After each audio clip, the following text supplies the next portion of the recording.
There's actually no way this is real. I've looked onto Twitter. I've seen this yesterday. I just want to make a video today about it. I went onto Twitter and I saw the sell figures for every single main series Pokemon game, and this actually blew my mind. There's so many things that went on to this. I was like, what? I want to make a video and talk about it. It's currently the most sold Pokemon game ever is Red, Green, and Blue, still at 31 million units, which understandable. It was a big game at the time. It boomed, obviously. It was a Pokemon craze, Pokemon Maniac, but I can't grasp how big 31 million is. That's been unbeatable for like 3 decades now.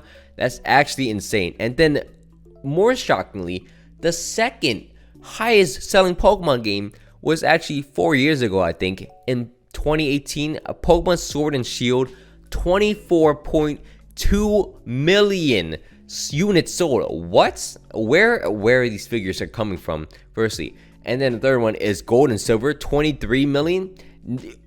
What's the disparity? Why did Sword and Shield sell so much? Is it because it's the first Switch game?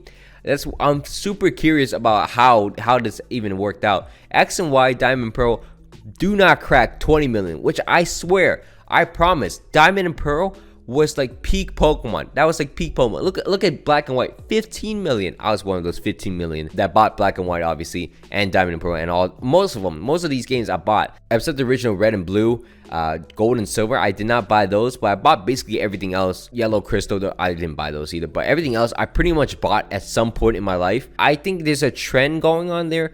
There's a trend when you switch consoles. The first Pokemon game on that new console seems like it sells very great. For instance, Red and Blue, but that's the first one. Okay, Sword and Shield, first Switch games. Gold and Silver, I'm not too sure. I think the Game Boy Color, but it's also Pokemon Craze, Pokemon Mania. I think that's an outlier. But Diamond Pearl, the first Nintendo DS game. X and Y, the first 3DS game. Ruby and Sapphire, though, first Pokemon Advance games, I believe. They came before Fire Red and Leaf Green, so that's why they're so high up. However, that doesn't explain something though. Let's Go Pikachu and Let's Go Eevee, though, sold pretty decently. It's sold more than Omega Ruby. A lot of the remakes actually outsold all the remakes, look like, except Brilliant Diamond and Shining Pearl.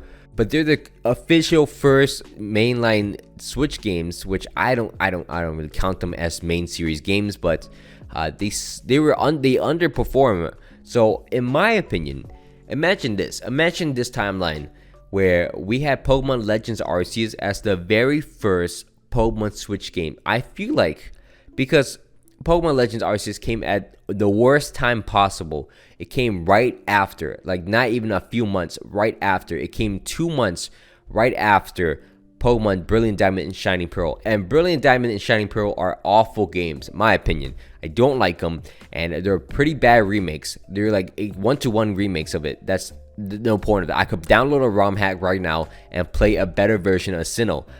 Platinum is a better version of Brilliant Diamond and Shining Pearl, which actually sold pretty poorly. 7.6 million copies sold by Platinum. It's crazy. Ultra Sun and Moon and Black and White 2 are crap too, apparently. They did not sell well at all. In a timeline where Legends came out at appropriate time during the holidays, during the first Pokemon Switch games, I think it would have been a banger. I think next console, whatever console it is, by that time, and they gotta force out something amazing like Pokemon Legends Arceus.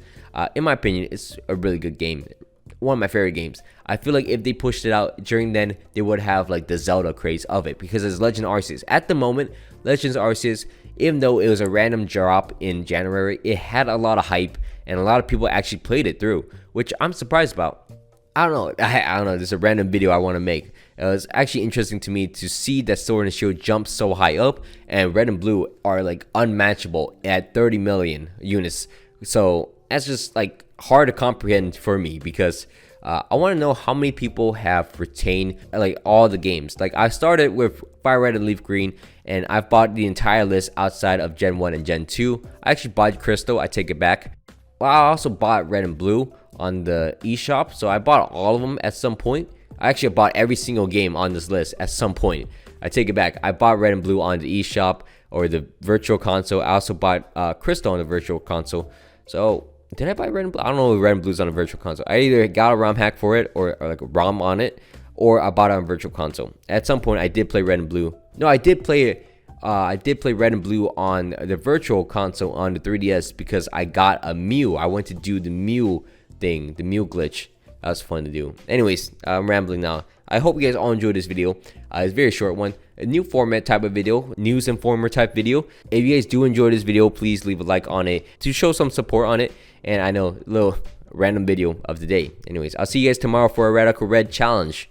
My name's Benalfo. Hope you guys all had a great day, and I'm out. Peace.